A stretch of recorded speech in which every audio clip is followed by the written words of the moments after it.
You see this face? This isn't the face of someone who plays games. This is the face of someone who understands the weight of expectations, the burden of perception. And let me tell you something, brother, trying to control what others think of you, it's a fool's errand. A never-ending battle you're destined to lose, but there's a better way. A path forged in ancient wisdom, tempered by the fires of experience. The Stoics, they knew the score. They understood that true power didn't lie in manipulation or fleeting charm, but in mastering yourself. Today we're diving deep into the Stoic secrets that will not only draw people to you, but forge you into the best version of yourself. Forget everything you know about building relationships and gaining influence. Today, I'm going to reveal the shocking truth about what really makes people obsess over you. It's not about being charismatic or having a magnetic personality or even being exceptionally talented. It's about something much deeper and much more powerful.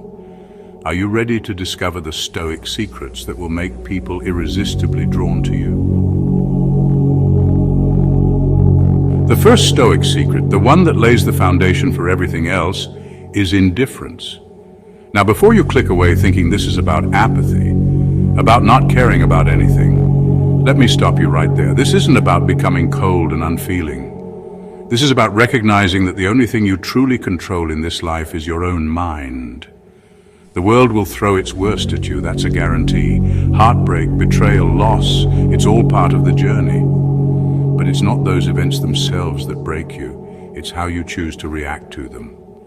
Epictetus, a Stoic philosopher who knew a thing or two about hardship, said it best. It's not what happens to you, but how you react to it that matters. Let that sink in for a moment. It's not about becoming numb to the world. It's about choosing how you engage with it. When you cultivate indifference to the things you can't control, the opinions of others, the fickle hand of fate, the inevitable ups and downs of life, something incredible happens. You stop giving your power away. You become an unshakable force, grounded in your own internal compass. Think about it. Who commands more respect? The person desperately seeking approval, or the one who remains calm and composed, regardless of the storm raging around them? The answer is clear. Indifference isn't about apathy, it's about freedom. Freedom from the shackles of external validation, freedom to forge your own path, freedom to become the architect of your own destiny.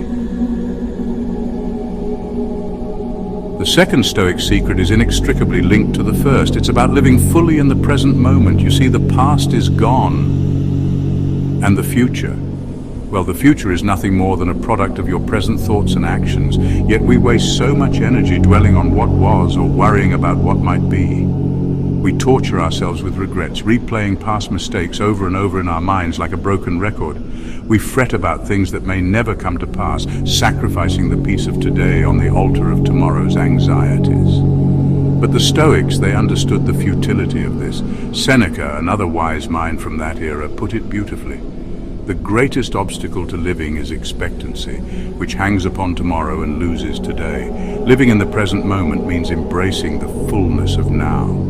It means savoring the simple pleasures, facing challenges head-on, and appreciating the beauty that surrounds us.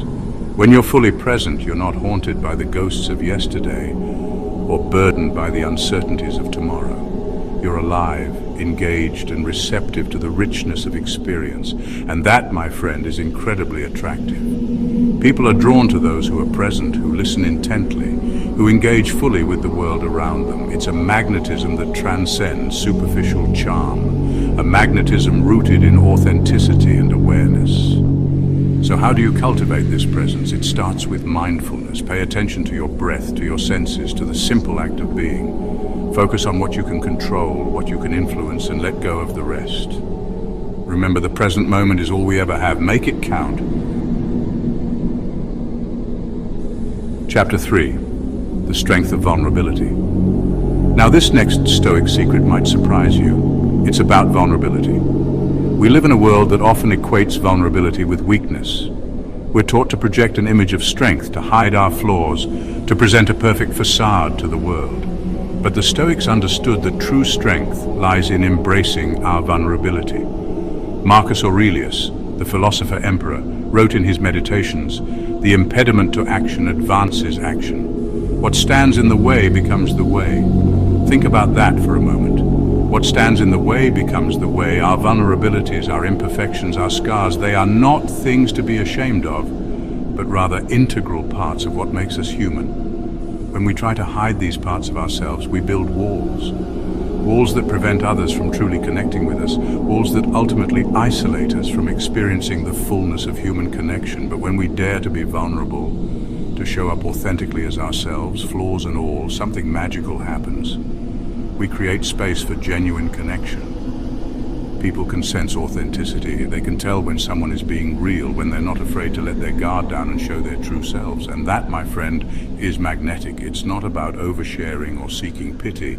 It's about being comfortable in your own skin, about allowing yourself to be seen for who you truly are. So embrace your vulnerabilities. Don't be afraid to let people see your scars. It's in those imperfections that your true beauty lies. Chapter 4, the power of self-discipline. The final Stoic secret, and perhaps the most challenging, is self-discipline. This is about mastering yourself, about becoming the ruler of your own internal kingdom. It's about doing the hard things, even when you don't feel like it. It's about resisting the allure of instant gratification in pursuit of something greater. It's about showing up consistently, even when it's difficult, even when you'd rather stay in bed and hit the snooze button. Remember what Epictetus said? It's not what happens to you, but how you react to it that matters. Self-discipline is about choosing your response. It's about not being a slave to your impulses, your desires, your fears. When you cultivate self-discipline, you become a force to be reckoned with. You set goals and you crush them. You face challenges head-on, knowing that you have the inner strength to overcome them. You become the master of your own destiny, the captain of your own ship, and that, my friend, is incredibly attractive. People are drawn to those who exude self-control, who are driven by purpose, who have a clear vision for their lives. Self-discipline is not about punishment, it's about freedom. It's about freeing yourself from the shackles of procrastination, from the tyranny of instant gratification, from the limitations of your own mind. So set your goals, define your values, and then show up every single day and do the work. The journey won't always be easy, but I guarantee you it will be worth it. These Stoic secrets, indifference, living in the present, vulnerability, and self-discipline, will make people obsess over you. But more importantly, they'll help you build a stronger, wiser, and more resilient version of yourself. Thanks for watching. If you want to dive deeper into Stoicism and transform your life, be sure to subscribe and hit the notification bell.